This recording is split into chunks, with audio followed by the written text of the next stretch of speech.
All right. Welcome, everybody, to our first episode of our vlog series. I'm Maddie. I am a freelance digital content creator slash marketer, and I'm really excited to be joined today by my friend, Margaret. She's been working closely with my other friends here at Engages, and we have seen a lot coming through with the event space. And so I'm really excited to get her take on some things happening. But first, let me have her introduce herself. Margaret, if you could let everybody know who you are. Sure. Hi, I'm Margaret Launzel-Pennes. I'm co-founder of POPX. We are a creative and strategic experiential agency specializing in a lot of B2B, doing really unusual things to bring people together. Yes, and we love POPX over here at Engages. And then personally, I love POPX for sure. But Margaret, I am curious because I know you have been within the events realm for many years and are full of great insight. So I am curious, what were some trends you were seeing within the industry since the pandemic? The one thing, it's funny, I had a conversation this morning with one of our partners, Red Rock Entertainment, and we were talking about how busy everything is, but not only that, about how quick everything is happening. So one of the biggest trends we're seeing is that planning time has shortened dramatically for even large projects with big budgets. So we just see them, some of it's serious, some of it's funny in terms of the way that it happens, but it's a really significant trend. So I think that what we're seeing is that it's a post-pandemic world with a lack of seasoned resources within organizations. We hear about the great resignation and the quiet quitting, and there's a lot of people that were forced or decided to leave the industry and do other things. So I think that there might be a lack of understanding that on the lead time required for complex programs. So everything is shortened. I think that we're seeing that financial stakeholders are holding funds close until they're forced to release them or are comfortable enough with releasing them in light of what you're hearing about recession and all of that. And then I think that it's really just a matter that someone wakes up in the morning and says, oh, we really should get on that. And then we get the phone calls that we need stuff right away. Yeah, absolutely. So how has all of this maybe changed the way that you approach clients' programs?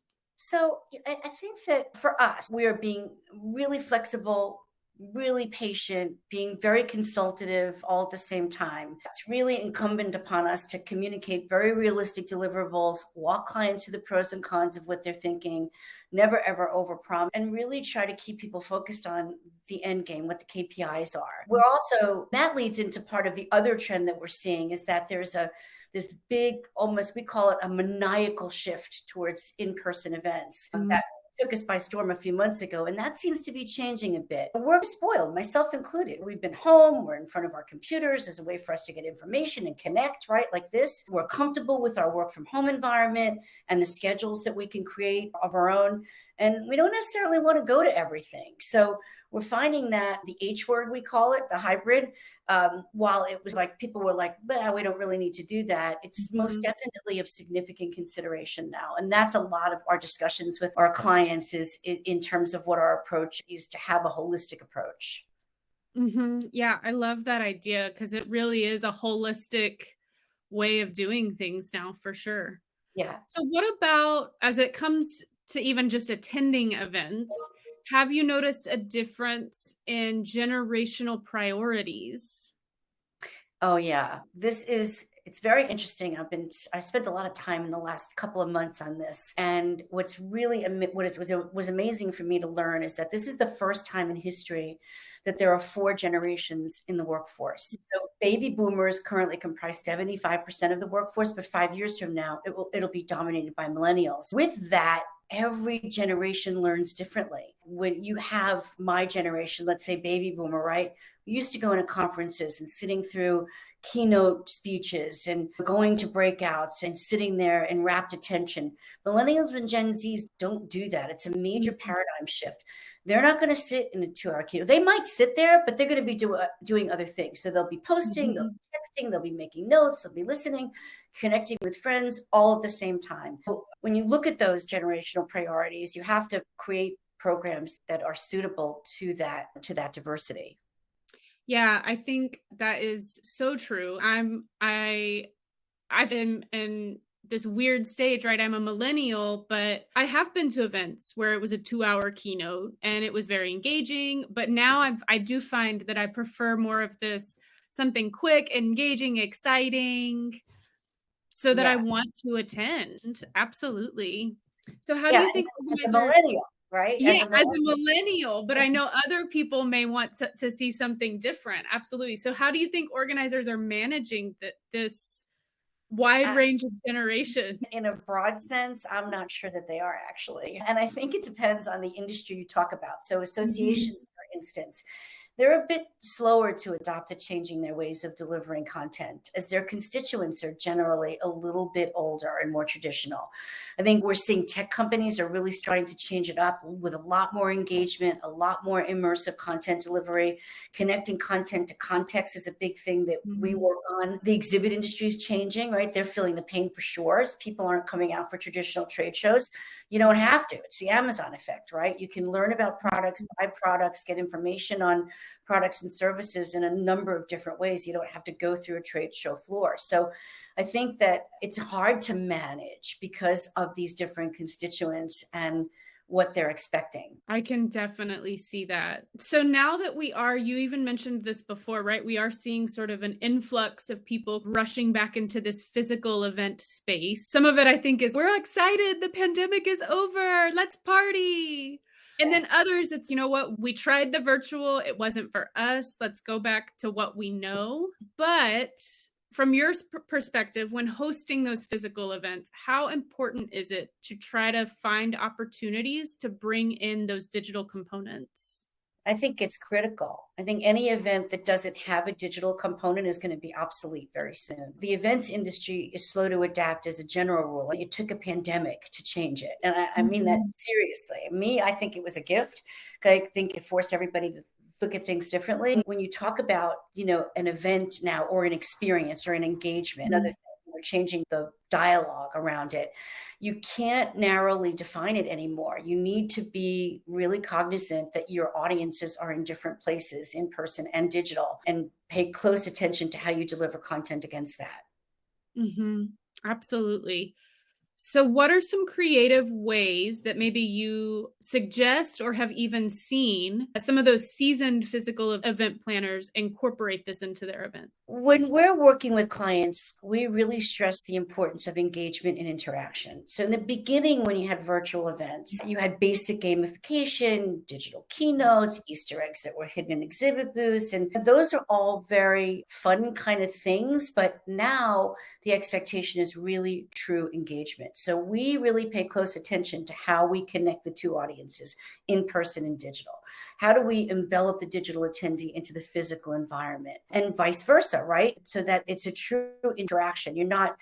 There's not an in-person event and people are watching it on the other end. Having panelists, for instance, that are in the digital space that are projecting into the live, where you might have a keynote being delivered from somebody that's online versus on stage. And then one of the things that we've done recently, which is really cool, is we've worked with Engages on building a digital campus for MC software, which is like the epitome of incorporating the digital into their events. They're so far ahead of so many in terms of understanding and adapting the paradigm shift in the way people learn and engage. It's incredible.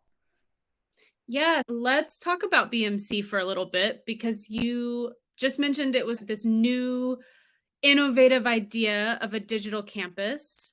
So, can you explain what that concept is? Yeah, somewhere around, I don't know, maybe a year ago, C was looking to Engages for a platform as everybody was looking for a platform, right?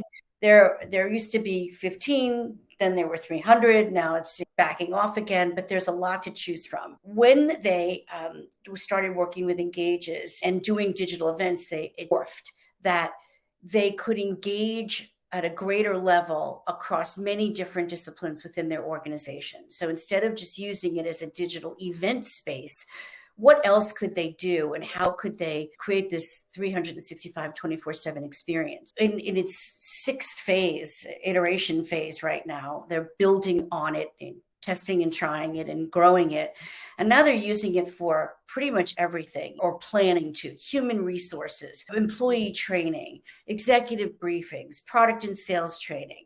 And then they have their events that used to take place only in person, that they're now morphing into where they'll have a group of people, whether it's salespeople or customers, in the in-person space, and everybody else is invited to join digitally. We call it mixed reality. So we worked very closely with Engages in the past few months on really creating this immersive experience, emulates an in-person venue like nothing you've ever seen. No, it really is. It really is an exciting venue. I've only seen like pieces of it, but the pieces I've seen, I'm just like blown away by how fresh it is, how creative it is. I would have never thought that you could do that on a digital space. Yeah, the beauty of it, really, you can only be as good as your clients are, right? And with BMC, and I think it's really necessary for any organization, they're completely aligned across their IT group, across their production group, across their sales group,